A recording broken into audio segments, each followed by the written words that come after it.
تو مرسی کہہ رہا ہے جو اخوانیوں کا صدر ہے کہ ہمارے پاس 1923 کا بنایا ہوا دستور ہم اسی کے مطابق کریں گے۔ جب تم کو جو ہے انگریزوں کے بنائے ہوئے نظام کے مطابق ہی حکومت کرنی تھی تو عوام کو کیوں بیوقوف بنایا کہ ہم جو ہے شریعت نافذ کریں گے، ایسا کریں گے ویسا کریں گے اور اسرائیل کو ختم کر دیں گے اور ہم جو ہے دارالخلافہ بنائیں گے بیت المقدس کو۔ اس کا کیا مطلب ہے؟ یعنی اسرائیل سے ختم ہو جائے گا معاملہ اور اس کو جو ہے فتح کر لیں گے، فلسطین کو آزاد کرائیں گے۔ لیکن کیا ان لوگوں نے وہاں پر ہی اپنا نیا سفیر بھیجتا ہے، پرانے سفیر کو ہٹا کر کے نیا سفیر بھیجتا ہے اور اس کے بعد معاہدہ کرتا ہے کہ جو پہلے سے ہمارے تعلقات چلے آ رہے ہیں، جو پہلے سے ہمارے ملک سے تمہارے سے معاہدات ہیں، وہ سب جو کے توں باقی رہیں گے۔ اسرائیل سے نئے سرے سے تعلقات بناتا ہے اور یہ سب جو ہے آپ ویڈیو میں دیکھ سکتے ہیں، الجزیرہ کی خبر میں آج بھی وہ سب یوٹیوب پہ موجود ہے۔ یہ جو ہے ان لوگوں کا فراڈ ہے۔ تو یہ جب حکومت سے پہلے رہتے ہیں تو یہ سڑکوں پر اسلامی نظام مصطفیٰ اور حکومت الہیہ، خلافت راشدہ، یہ سب جو ہے چیخیں گے، چلائیں گے اور نام لیں گے، اور جب ان کو حکومت مل جائے گی تو یہ جو ہے پہلے سے موجود مزید جو ہے بدترین قسم کی یہ جو ہے جمہوریت یورپ والی نافذ کرتے ہیں اور اسی کے مطابق حکومت کرتے ہیں۔ جہاں بھی انہیں حکومت ملی ہے پہلے کے مقابلے زیادہ بدترین حکومت انہوں نے کیا ہے، چاہے وہ لیبیا ہو، چاہے ٹیونس ہو، چاہے مصر ہو یا اس کے علاوہ جو بھی ملک ہو، لیکن یہ اپنے حاکم کو کہیں گے کہ یہی مسلم ہے، باقی سب کیا ہے، کافر اور مرتد ہیں۔ آپ دیکھیے حضرت ابن عباس رضی اللہ تعالیٰ عنہما نے اس وقت حضرت علی کے زمانے میں جو خوارج تھے ان کے جو اعتراضات تھے حکومت کو لے کر کے اور اس کے علاوہ جو مسائل ہیں ان سب میں آج بھی موجودہ دور میں جو خارجی تنظیمیں ان کے پاس بھی وہی سارے مسائل ہیں۔ وہ لوگ صحابہ پر اعتراض کرتے تھے، حضرت علی رضی اللہ تعالیٰ عنہ، حضرت ابو موسیٰ، عمرو بن عاص، معاویہ رضی اللہ تعالیٰ عنہ، ان سب پر وہ اعتراض کرتے تھے، حتیٰ کیونکہ کافر اور مرتد کہتے تھے۔ آج کی جو تنظیمیں ان کے جو سرگنے ہیں، چاہے وہ حسن بنا ہو، سید قطب ہو اور اسی طریقے سے سید مودودی وغیرہ ہو، یہ سب جو آپ دیکھو گے صحابہ کے خلاف بکواس، حتیٰ کہ کسی کو منافق، کسی کو مرتد اور جو ہے کسی کو ظالم، کسی کو جو ہے حاقد اور حاسد، اور یہ کہ ایک دوسرے کے خلاف خرید و فروخت دنیا بھر کے الزامات لگائیں۔ جو چیزیں اس وقت خارجیوں کے یہاں پائی جاتی تھی، حتیٰ کہ رافضیوں کے یہاں جو چیزیں پائی جاتی ہیں صحابہ کے خلاف، جو بغض و عداوت اور دشمنی، وہ ساری چیزیں ان کے یہاں پائی جاتی ہیں۔ حتیٰ کہ سید قطب نے تو یہاں تک لکھا ہے جو چیزیں آپ سیوں کے یہاں نہیں پائیں گے، رافضیوں کے یہاں بھی وہ چیزیں نہیں پائیں گے۔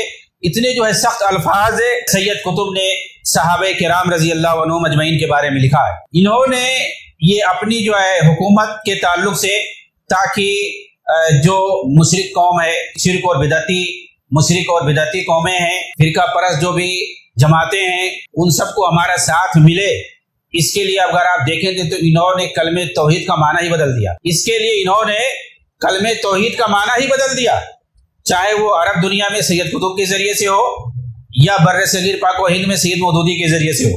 انہوں نے کلمہ توحید لا الہ الا اللہ کا معنی ہی بدل دیا۔ لا الہ الا اللہ کا مطلب کیا ہے؟ اللہ کے سوا کوئی معبود برحق نہیں ہے۔ مطلب یہ ہوتا ہے کہ ہم جو ہے صرف بندگی کریں گے اللہ تعالیٰ کی، اس کے علاوہ کسی کی عبادت جائز نہیں ہے، کسی طور پر بھی اللہ کے علاوہ کسی کی عبادت جائز نہیں ہے۔ یعنی لا الہ الا اللہ کے اندر جو الہ کا لفظ ہے وہ معبود کے معنی میں ہے۔ اگر ہم معبود کا معنی وہاں سے ہٹا دیتے ہیں تو پھر لا الہ الا اللہ کا مطلب ہی نہیں رہ جائے گا۔ انہوں نے وہاں پر معبود لا الہ الا اللہ کے اندر جو الہ کا لفظ ہے اس کا معنی حاکم کر دیا، کہ حاکم اس کا مطلب ہے نہیں لا حاکم الا اللہ، اللہ کے علاوہ کوئی حاکم نہیں ہے۔ حالانکہ ہر اعتبار سے یہ غلط ہے۔ ادھر جو ہے سید مودودی نے اس کا ترجمہ کر دیا کہ مطلب یہ ہے لا الہ الا اللہ کہ اللہ کے علاوہ کوئی حاکم نہیں ہے، یعنی اللہ کو حاکم مان لو، بس آپ جو ہے سب سے بڑے پکے اور سچے مسلمان ہو۔ یعنی مطلب کیا ہوا؟ عبادت کسی کی بھی کرو، کوئی مسئلہ نہیں ہے، شرک کرو، بدعت کرو یا جو ہے عبادت کرو کسی کی کرو، مجھ سے کوئی مطلب نہیں ہے، اس سے کوئی فرق نہیں پڑے گا تمہارے مسلمان ہونے میں۔ حاکم اللہ تعالیٰ کو مان لو بس، کیونکہ اس کا معنی یہ لا حاکم الا اللہ، یہی چیز سید قطب نے لکھا اور یہی مطلب جو ہے مودودی نے بتائی ہے۔ تو یہ کلمہ توحید میں جو 1400 سال سے متفقہ طور پر اس کا معنی اور مطلب یہی ہے، اور جو تمام انبیاء کی دعوت کا محور رہا ہے لا الہ الا اللہ، اور نبی صلی اللہ علیہ وسلم جو زندگی بھر اسی کی طرف دعوت دیتے رہے، مکہ میں چیخ چیخ کر کہتے رہے قولوا لا الہ الا اللہ تفلحوا، لا الہ الا اللہ کو کامیاب ہو جاؤ گے۔ بھئی مکہ والے تو اللہ کو حاکم مانتے تھے، اللہ کو رازق مانتے تھے، مالک مانتے تھے، خالق مانتے تھے، سب مانتے تھے۔ اللہ تعالیٰ کو قرآن گواہ ہے کہ ان سے پوچھو گے کہ اس کائنات کا مالک کون ہے، اس کائنات کا خالق کون ہے، تو یہ کہیں گے اللہ تعالیٰ ہے۔ مصیبت میں بچانے والا کون ہے، اللہ تعالیٰ ہے۔ اس وقت بھی مکہ کے جو کافر لوگ تھے، عرب کے جو کفار تھے، وہ اللہ تعالیٰ کو حاکم، رازق، مالک سب مانتے تھے، رب مانتے تھے۔ اللہ تعالیٰ کو مانتے کیا نہیں تھے؟ صرف یہ نہیں مانتے تھے کہ اللہ ہی صرف معبود نہیں ہے، اللہ کے علاوہ بھی اور معبود ہیں۔ یہ جو ہے اختلاف نبیوں کا اپنی قوموں سے، اور خود آخری پیغمبر جناب محمد رسول اللہ صلی اللہ علیہ وسلم کا جو عرب والوں سے اختلاف تھا، جی صرف یہی تھا کہ وہ لوگ اللہ کے علاوہ دوسروں کو بھی معبود مانتے تھے، اور اللہ کے رسول صلی اللہ علیہ وسلم یہی منانے آئے تھے کہ صرف اور صرف عبادت کے لائق اللہ تعالیٰ ہے، اللہ تعالیٰ ہی عبادت کے لائق ہے، صرف اسی کی عبادت کی جائے گی۔ ایسا نہیں چلے گا کہ اللہ کی بھی عبادت کرو اور اللہ کے علاوہ دوسروں کی عبادت کرو، اسی کو شرک کہتے ہیں۔ اسی کو شرک کہتے ہیں کہ اللہ کی بھی عبادت کرو اور اللہ کے ساتھ غیروں کی بھی عبادت کرو، یعنی عبادت میں اللہ کے ساتھ دوسروں کو شریک کرو۔ تو انہوں نے آ کر کے 20ویں صدی میں ان لوگوں نے آ کر کے یہ لفڑا ہی ختم کر دیا کہ عبادت کسی کی بھی کرو، حاکم اللہ کو صرف مان لو بس۔ اور انہوں نے اس کے لیے باقاعدہ جسارت کرتے ہوئے یہاں تک کہا کہ جتنے انبیاء آئے تھے اسی جو ہے حاکمیت کی تبلیغ کرنے کے لیے آئے تھے، حاکمیت کو قائم کرنے کے لیے آئے تھے، اور کچھ جو ہے انبیاء کامیاب ہو گئے اور باقی ناکام ہو گئے، نعوذ باللہ۔ یعنی حاکمیت کی تبلیغ کرنے کے لیے آئے تھے، لوگوں کو اللہ کی بندگی کی طرف بلانے کے لیے نہیں آئے تھے، حاکمیت کو قائم کرنے کے لیے آئے تھے۔ یہ اس کا یہ لوگ مفہوم بتا رہے ہیں۔ اسی لیے آپ دیکھیں گے سید مودودی نے اور یہ سید قطب وغیرہ نے جگہ جگہ اپنی کتابوں میں لکھا ہے کہ یہ جو صرف عبادات ہم کرتے ہیں، نماز، روزہ، حج اور زکوٰۃ وغیرہ، اور یہ سب غور سے سننے کی بات ہے کہ یہ جو ہم عبادات کرتے ہیں جو کہ دین کی اصل ہے، روح ہے، یہ ساری بات ہے، کہہ رہے ہیں یہ جو ہے ٹریننگ ہے، ایک ٹریننگ کورس ہے ایک اہم مقصد کو حاصل کرنے کے لیے، نعوذ باللہ۔ یعنی جو اصل مقصد ہے عبادت، اس کو یہ ٹریننگ کورس بتا رہے، ایک ثانوی چیز بتا رہے ہیں، ایک معمولی چیز بتا رہے۔ ٹریننگ کورس کی کیا اہمیت ہوتی ہے؟ ٹریننگ کورس کسی اہم مقصد کو حاصل کرنے کے لیے ہوتا ہے، ٹھیک ہے، لیکن اگر وہ اصل مقصد حاصل ہو جائے تو ٹریننگ کورس کی ختم ہو جاتی ہے اہمیت، پھر ٹریننگ کورس کوئی معنی نہیں رکھتا ہے۔ تو یہ لوگ کہتے ہیں ہم نماز پڑھتے ہیں، روزہ رکھتے ہیں، حج کرتے ہیں، زکوٰۃ دیتے ہیں، یہ ساری چیزیں اب ایک نصب العین، ایک اہم مقصد کو حاصل کرنے کے لیے۔ ان کا اہم مقصد کیا ہے؟ حکومت ہے، یعنی ہماری حکومت آ جائے، اس کے لیے ہم یہ سب کوشش کر رہے ہیں، اپنے بدن کو مضبوط بنا رہے ہیں، انقلاب پیدا کرنے کے لیے، اور اس کی جو ہے تعلیل اور توجیحات کرتے ہیں کہ دیکھو ہم نماز پڑھتے ہیں، ایک طرح سے ورزش ہوتی ہے، اسی طریقے سے ہم جو ہے زکوٰۃ دیتے ہیں، حج کرتے ہیں، یہ سارے ہر ایک کے اندر وہ حکمتیں اپنے اعتبار سے بتاتے ہیں کہ انقلاب پیدا کرنے کے لیے یہ ساری جو ہے کوششیں ہیں ایک طرح سے، یعنی جو اصل مقصد ہے اس کو کمزور یہ لوگ بتاتے ہیں، اور ان کی اصل مقصد کیا ہے؟ وہ کیا ہے؟ حکومت حاصل کرنا۔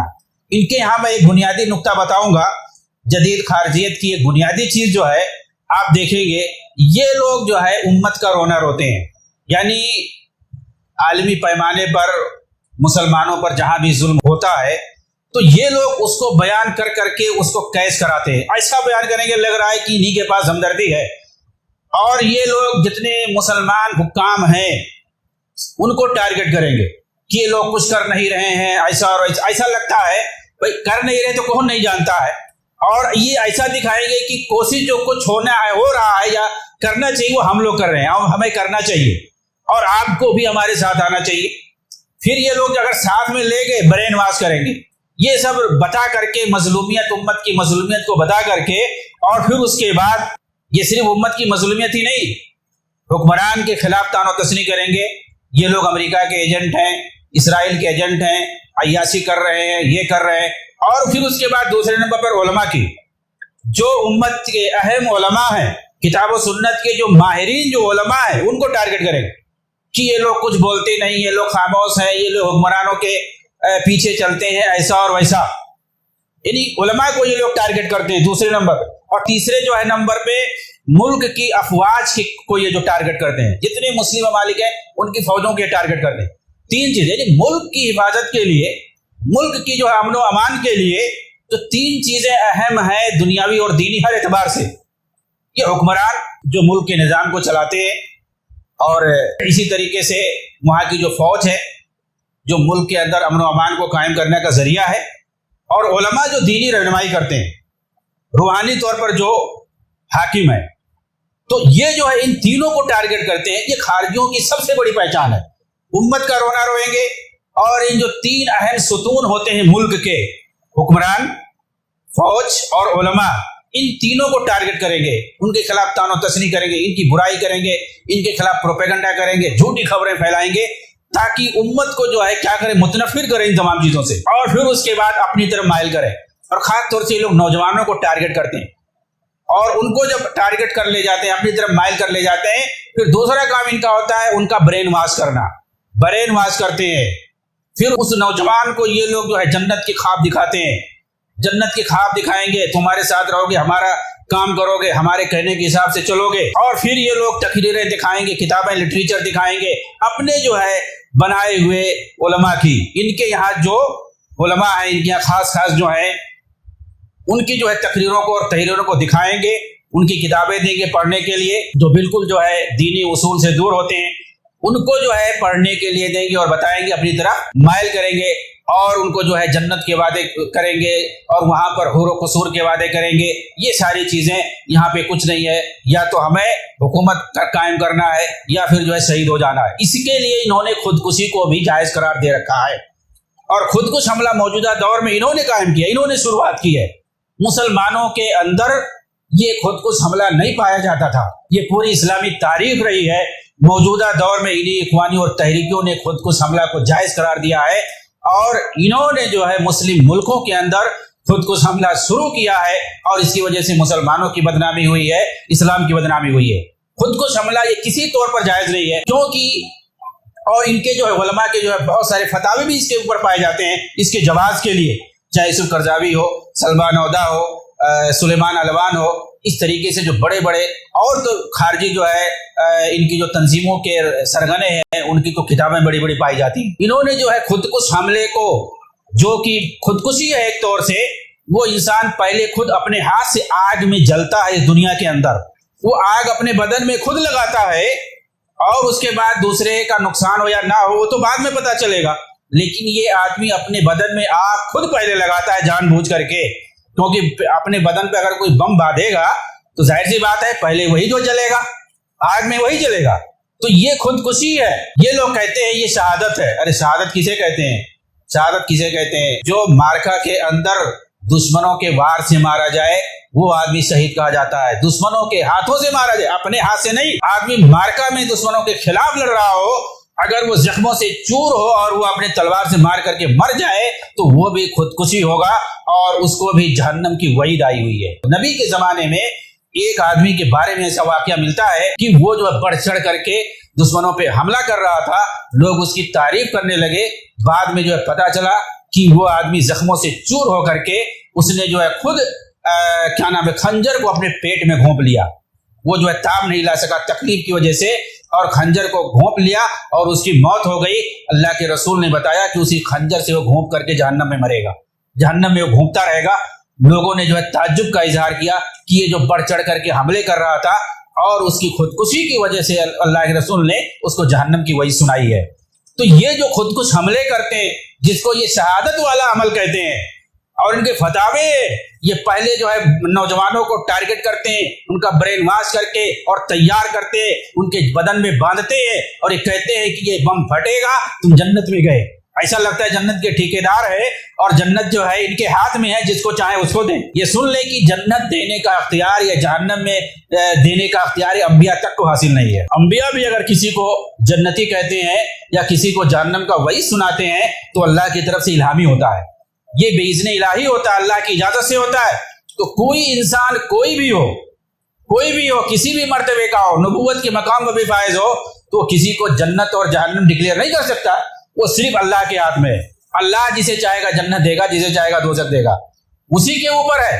وہ اپنی فضل اور کرم سے، کوئی انسان اپنی عمل کی بنیاد پر بھی جنت میں نہیں جا سکتا ہے جب تک کہ اللہ اسے راضی نہ ہو۔ تو انسان جو عمل کرتا ہے یہ ایک وسیلہ ہے اللہ تعالیٰ کو خوش کرنے کا، راضی کرنے کا۔ اللہ جس سے راضی ہوگا وہی سب جنت میں جا سکتا ہے، عمل سے نہیں جا سکتا، جیسا کہ حدیث سے ثابت ہے۔ اللہ کی رضامندی یہ بہت ہی ضروری ہے۔ آپ دیکھیں کہ سوشل میڈیا پر کیا ہے، کوئی مرا کہیں بھی کچھ ہوا فوراً جو اس کو شہید بتا دیتے ہیں، یہ اب جنت میں یہ حوروں کے ساتھ کھیل رہا ہوگا، ایسا ہوگا ویسا ہوگا، اس کو فوراً جنت میں پہنچا دیتے ہیں۔ اب تو تصویریں بھی جنت کی بنانے لگے ہیں۔ یہ حرکت کون کرتا ہے؟ یہی تحریک اور اخوانی کرتے، یہی لوگ جو ہے جنت اور جہنم میں سب کو بھیجتے ہیں سب سے پہلے۔ چنانچہ جنت اور جہنم یہ اللہ رب العالمین ہی کا نام حق رکھتا ہے، اسی کی مرضی کے مطابق کوئی جنت میں جائے گا، کوئی جہنم میں جائے گا۔ تو یہ خود کش حملہ کو جائز قرار دیتے ہیں۔ اس طریقے سے ان کی وجہ سے ابتری اور فساد پھیلتا ہے اسلامی ملکوں کے اندر، اور جیسا کہ اللہ کے رسول نے فرمایا ہے کہ یہ مسلمانوں کے اندر قتل و خونریزی مچائیں گے اور جو یہ کافروں کو چھوڑ دیں گے۔ اللہ رب العالمین سے دعا ہے کہ اللہ تعالی ہمیں دور جدید کی جو ہے خارجیت سے بچائے اور ایسے لوگوں سے جو اس طرح کا فتنہ اور فساد پھیلاتے ہیں، اور خاص طور سے یہ سلفیوں کو اور جماعت اہل حدیث کے نوجوانوں کو ٹارگٹ کرتے ہیں، یہ کہتے ہوئے کہ یہ جماعت کچھ نہیں کر رہی ہے۔ یعنی جو جماعت توحید پہ کام کر رہی ہے اور خالص توحید پہ کام کرتی ہے، کتاب و سنت کی دعوت دیتی ہے، شرک اور بدعات سے روکتی ہے، جو کہ اسلام کی اصل دعوت ہے، انبیاء کا اصل مشن ہے، جو جماعت اس بنیاد پہ کام کرتی ہے، اس کو یہ لوگ کہتے ہیں کہ کچھ نہیں کر رہی ہے۔ اور جو جماعت یعنی خود یہ جو جماعت اسلامی والے اور یہ جو لوگ اخوانی ہیں، جو ان کاموں سے جو انبیاء کا اصل مشن ہے اس سے جو پورے طور پر یکسر طور پر دور رہتے ہیں، یہ اپنے آپ کو کہیں گے کہ اصل کام ہم کر رہے ہیں۔ چونکہ نوجوانوں کو اتنا شعور ہوتا نہیں ہے، تو اہل حدیث نوجوانوں کو اس طریقے سے ورغلاتے ہیں کہ یہ جماعت کچھ نہیں کر رہے، آپس میں جھگڑا کرتے ہیں، یہ کام کچھ نہیں کر رہے، کام تو ہم لوگ کر رہے ہیں۔ جو لوگ کا کام صرف فتنہ اور فساد ہوتا ہے وہ کہہ رہے ہیں کہ ہم کام کر رہے ہیں دین کا، اور جو جماعت صرف دین کا کام کر رہی ہے، خالص توحید کا کام کرتی ہے، کتاب و سنت کی طرف بلاتی ہے، انبیاء کے مشن پر قائم ہے، اس کے بارے میں پروپیگنڈا کریں گے یہ جماعت کوئی کام نہیں کر رہی ہے۔ اس لیے ایسے لوگوں سے ہوشیار رہنے کی ضرورت ہے کہ یہ لوگ صرف اور صرف نوجوانوں کو اور اہل حدیث جماعت کو ٹارگٹ کرتے ہیں، اور خاص طور سے اسی لیے ان سے ہمیں بچنے کی ضرورت ہے۔ اللہ تعالی ہم سب کو دین کے احکام کو سمجھنے اور اس پر چلنے کی توفیق عنایت فرمائے، آمین۔ والسلام علیکم۔